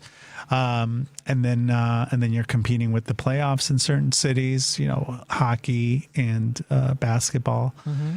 And it's tickets are down. I know that for a fact. All the clubs are talking about it. Numbers are down a little bit from last year. Interesting, because there was such a big boom out of the pandemic, and then with social media, because comedy clubs have been leaning on social media stars to bring in to sell tickets, and so when you build up your reputation as a club of sort of one-nighter comics, you're not because it definitely affects business. Yeah. But I think even aside from that, they give away a certain number of tickets too, and people know that costs money. Even if you get 2 free tickets to a show, you still have a 2-drink minimum. Yep. You got to get a babysitter, all that stuff. So a lot of people don't have the income they had last year. Yikes. Well, I'm sorry to hear that. We are taking our calls. In general, I take the calls in the order they're received, unless it's specifically pertaining to the topic we're talking about. I apologize to Dave from Hoffman Estates. I was going to get your call in this last segment. So I'll get to our calls right now. We got Paul in Seattle, who has also been on hold for over an hour. So thank you for you also wanted to come back to the conversation about the state election laws, right, Paul? Or something else? Are you there? Yes. Oh, well, I'll just say real quick 2 things because you were talking more recently about immigration and laws that the Republicans have, the curious way in which they pursue legislation, but they have, for all their fury about the illegals, again, this session, they have not offered up one syllable about an immigration reform bill. Mm-mm. They did not do that when they held the Congress, both houses, during Biden's term. They didn't do it during Trump's first term when they held both houses of Congress, and they didn't do it when they held both houses of Congress in Obama's second term, because they said that John Boehner said, "Well, we don't trust Obama to enforce it." That's why. Oh dear! That he would offer this up. You'd at least have offered it up to Biden to make a political point, wouldn't you? And now that they have, it's kind of like the abortion issue. They never really wanted to solve anything. They just wanted to use it as a cudgel. And that's what this is. They haven't offered up a single, even though both parties have agreed that the immigration system has been broken, and we haven't had an immigration bill since 1986. And that they want to make everybody hate illegals, but they don't offer up anything. And remember, Donald Trump killed the immigration bill that President Biden suggested, right? Yep. Exactly. Bill. It was actually a bill that was sponsored by Senator Lankford from Oklahoma, a MAGA superstar for a while. They don't have it's funny because they have both houses right now. If you really want to pass an immigration bill and not have to flood the Supreme Court and all the courts with all these illegal due process violations and uses of the Alien and Sedition Act, they can solve this problem and get credit for it. But it's surprising me that they haven't. And why? It is a popular thing to do, so they could do it. I don't know why they don't. I mean, they have the votes. Well, I think we do know why they don't, because they'd rather keep something to complain about. Yeah, I'll just move real quick. They're going to get the blame for it now. So no, they'll still find a way to blame Democrats. I assure you. Yeah. Yeah, whatever. They'll blame, no matter what it is. They'll blame it on. I think Joe people Biden. are smart enough. But the other thing I was going to say about the discussion at the top there, the last hour, was that all of this, they quack about fraud. But technically, when we vote for president, we're not voting for president. It's not really a federal election. We are voting for electors, the electors. And no one has ever suggested that there was fraud when the electors went to vote in each state capital. And if there were any, ballot stuffing or people voting with, who shouldn't be, that's purely a state law issue to be prosecuted by the states. It has nothing to. It's not a federal issue at all, because the Constitution. I've said it a million times on this radio station. Article 2, Section 1, Paragraph 2 says, each state shall appoint in such manner as the legislature may direct a number of electors. Well, it's only been since 1880. The 20th president, Garfield, was the first president to be elected by a popular vote in every state. Before that, not all the states held popular votes for president. Mm-hmm. So to say that there was fraud, all this stuff, is people just forget their civics. And it's like the real federal election for president takes place in the Wednesday. What is it? Wednesday after the Monday after the second Wednesday in December, or something like that. That's when the electors meet, and so all of this fraud is just nonsense. It's just another thing for Trumpers and the MAGA to keep people angry about something that they're ignorant about. Exactly. Yep. Thank you, Paul. Thanks. Have a good night. I was just telling. Again, I'm trying to take your calls in the order they were received. Roosevelt, I don't know what audio. I mean, I'm sure there's a text here, but I can't play audio from the screen, the text screen, if that's what you're asking.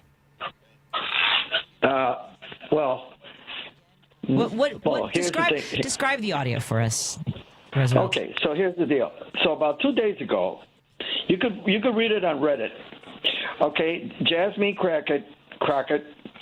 And herself and a few other people were laughing at the ridiculous question that was asked of her by a 40-year-old Yale graduate from California, of course, Republican. And it's not per, word for word, but here it is. He says, "You mean to tell me that illegals that sneak into through the border deserve a due process?" And the people just laugh. I don't do it any justice. You could find it on Roland Martin. He's the one that I took it out of. So she basically schooled him on the fact that, yes, anybody that sets foot or touches the ground in the United States deserves due process. And she says, not only that, I got news. Well, basically, I added this.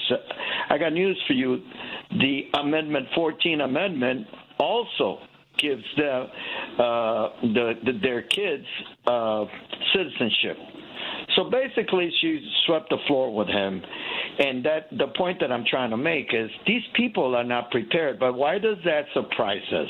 I mean, look at Kristi Noem, with habeas corpus. Yeah. Actually, let me take that and talk to Paul about that. Thank you so much for letting us know about Jasmine's audio, Roosevelt. I'll take a look at it.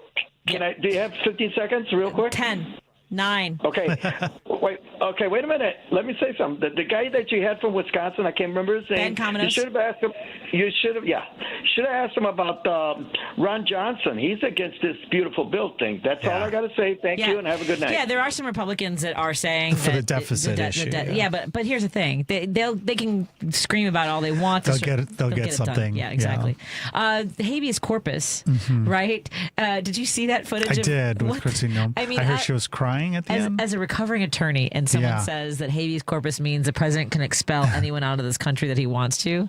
I think she's thinking of something else. I don't know what she was thinking about. to be honest with you. Well, the Supreme Court's decision that he is above the law, I guess, is what she was. Yeah, but that has nothing to do with the words habeas corpus. Look, bring me the body. Tell people the habeas. thing that's getting passed out on social media, and this Charlie Kirk guy quoting that due process, the 14th Amendment and the 5th Amendment do not apply to people who are not U.S. citizens. It's just 100% wrong. And it's important to note that strict constitutionalists, Anton Scalia, Justice Thomas is one of those folks too. They have been advocates for that applying to everybody.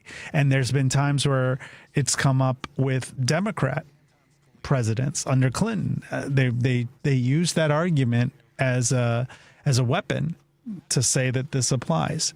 So to now try to argue that the Constitution doesn't say that is just completely false. Yeah. And so you have to, if you want that to be the case, then you have to change the Constitution. Yeah, and they can do that. They have the rights to do that. And they have the numbers. They have the numbers. But you can't miseducate people and say that it's not. Unless they're willing to be miseducated. No, I mean, I had this argument with people all over. Sorry. I have to run.